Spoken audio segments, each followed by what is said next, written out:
Hello friends, आज की class में हमने औषध संग्रह काल लिया है। किस औषधि का संग्रह किस काल में करना चाहिए, है ना। अलग अलग आचार्य के अनुसार यहाँ पे हम पढ़ेंगे। सबसे पहले देखते हैं आचार्य चरक के अनुसार किस औषधि का संग्रह, औषधि के किस पार्ट का संग्रह कब किया जाता है।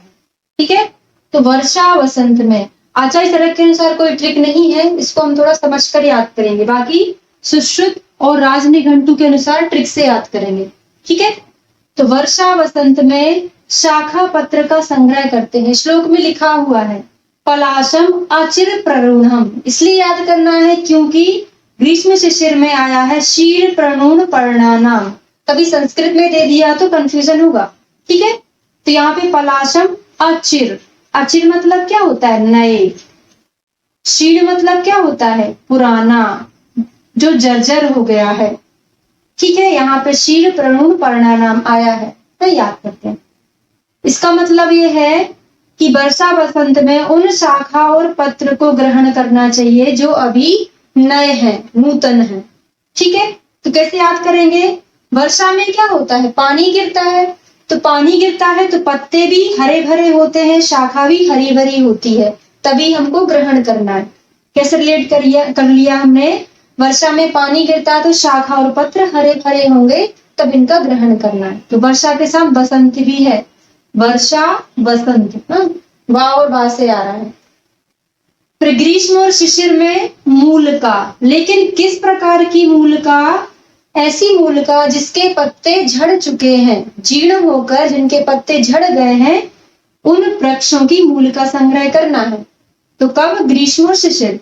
तो यहाँ पे भी हम ग्रीष्म से रिलेट करके याद करेंगे। गर्मी में क्या होता है, पत्ते झड़ जाते हैं, तो शीर प्रणून पर्णानाम।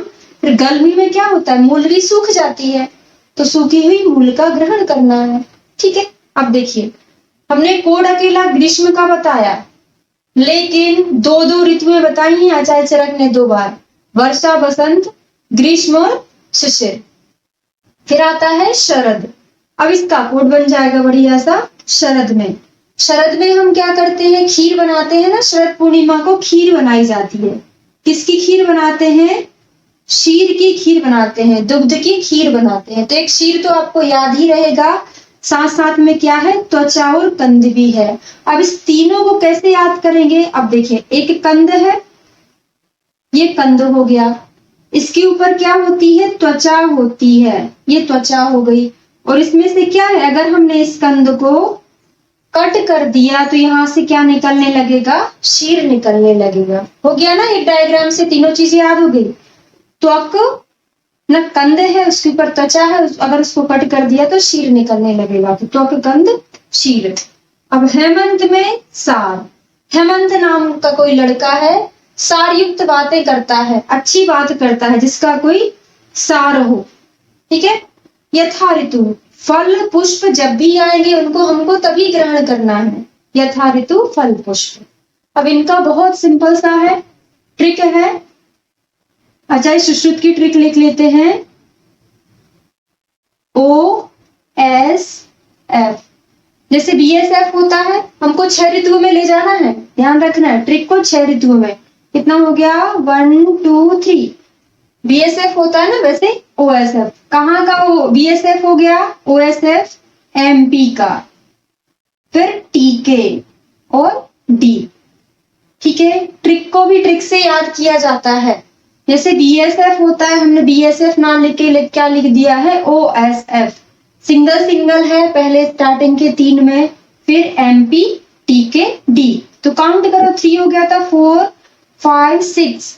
ट्रिक को लिखकर उसमें 1 2 3 से लेके 6 तक लिखना है, क्योंकि अगर एक मिस हो गया तो ट्रिक गलत हो जाएगी। ठीक है, तो O मतलब 1 से O मतलब क्या हो गया, 0। शिशिर में कुछ नहीं बताया। S से क्या हो जाएगा, सार। F से हो जाएगा फल। MP से मूल और पत्र। TK से त्वक और कंद। D से दुग्ध, दुग्ध मतलब क्या, क्षीर। ठीक है, यहाँ पे ये क्षीर है। अब राजनिघंटु का, इनकी ट्रिक है MP पत्र OPK, MP पत्र OPK। अब इसको कैसे याद करेंगे, देखिए तो क्या हो गया, एम से मूल हो गया, पी से पुष्प हो गया, फिर पत्र हो गया, ओ से क्या होगा, कुछ भी नहीं होगा, पी से होगा पंचांग, के से होगा कंद। अब इनके इसमें क्या है, सब में सिंगल सिंगल है। आचार्य सुश्रुत में स्टार्टिंग में 3 सिंगल था, फिर 2 डबल हो गया था, इनमें कंफ्यूजन हो गई नहीं। फिर आप बोलोगे कि पी फॉर पत्र लगाएं कि पी फॉर पुष्प लगाएं, क्योंकि पी फॉर पत्र तो दिया ही हुआ है ना, तो ये वाला पी क्या होगा, पुष्प होगा। ठीक है, तो मूल, पुष्प, पत्र, ओ, अब पी, यहाँ पे पी आ गया। फिर आपको फिर कंफ्यूजन होगा कि यहाँ पे पी फॉर पुष्प है क्या है, तो पी से पंचांग 5वें नंबर पे आ रहा है ना, देखिए 1 2 3 4 5, तो 5वें नंबर पे जो पी आ रहा है उसमें पंचांग है।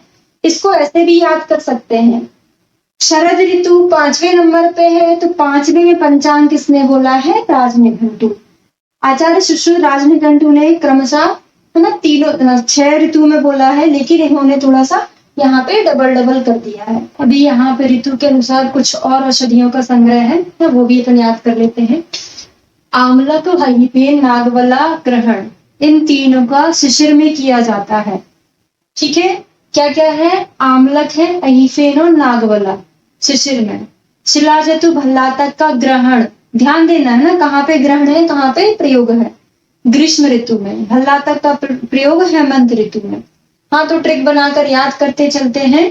अब देखिए, नाग ने आम खाया, तो क्या निकला, फेन निकला। क्या ट्रिक बन जाएगी हमारी, नाग ने आम खाकर फेन निकाला, फेन निकाला। ठीक है, 3 ट्रिक बन जाएगी, कहाँ पे, शिशिर में। अब शिशिर कैसे याद करेंगे, अधिकतर क्या होता है, जब बहुत ज्यादा ठंड लगती है ना, बहुत ज्यादा अगर ठंड लग गई उसको, शिशिर में क्या होगा, ठंड ज्यादा पड़ती है, तो नाक को क्या लग गई, ठंड लग गई, इस कारण से उसने क्या निकाल दिया, फेन निकाल दिया। ठीक है, अब शिलाजतु भल्लातक का ग्रहण ग्रीष्म ऋतु में। आपको पता है ग्रीष्म ऋतु में शिलाजतु कहाँ से, लावा के रूप में निकलता है ना, तो शिला और भल्लातक ना मैच कर रहा है, शिला और भल्लातक कहाँ पे, ग्रीष्म में। लेकिन केवल भल्लातक का प्रयोग पूछे तो हेमंत में, यहाँ पे शिलाजतु नहीं है साथ में। ठीक है, भल्लातक का अंत में कर रहे हैं प्रयोग, ग्रहण कहाँ करते हैं, ग्रीष्म में, प्रयोग कहाँ करते हैं, अंत में, तो अंत से क्या याद हो जाएगा आपको, हेमंत याद हो जाएगा। गुग्गुल का ग्रहण शिशिर और बसंत में है ना, हिंगू निर्यास बसंत में। अब इसकी कोई ट्रिक नहीं है ना, ऐसे ही हमको याद करना पड़ेगा।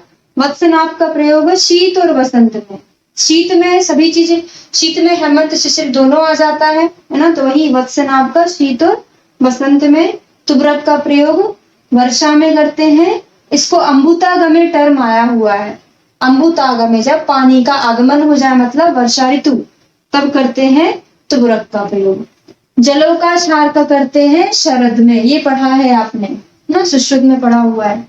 रसोन का बसंतांते, स्नोई चीर का शिशिरांते, शिशिरांते बहुत अच्छे से याद रखना है। अगर आपसे सिंपल क्वेश्चन पूछा जाए शीर का संग्रह कब करते हैं, तो क्या लगाओगे, आचार्य चरक ने बोला था, क्या लगाओगे, शरद ऋतु। अगर पूछे स्पेशली स्नोही शीर का, तो क्या लगाना है हमको, शिशिरांते, शिशिर ऋतु के अंत में। और रसोन क्या है, वसंत के अंत में। शारंगर के अकॉर्डिंग भी कुछ चीजें हैं। वमन विरेचनार्थ, वमन विरेचनार्थ हमको द्रव्य का संग्रह करना है, तो कब करेंगे, बसंत के अंत में, बसंतांते, बसंत ऋतु के अंत में। अन्य कार्यों के लिए कब करेंगे, शरद ऋतु में। ठीक है, यहाँ पे सिंपल हमको पढ़ के ही याद रखना है, इसका हमने ट्रिक बता दी। और इसके पहले हमने चरक सुश्रुत का पढ़ा था और राजनिघंटु का, वो भी हमने ट्रिक से याद किया है।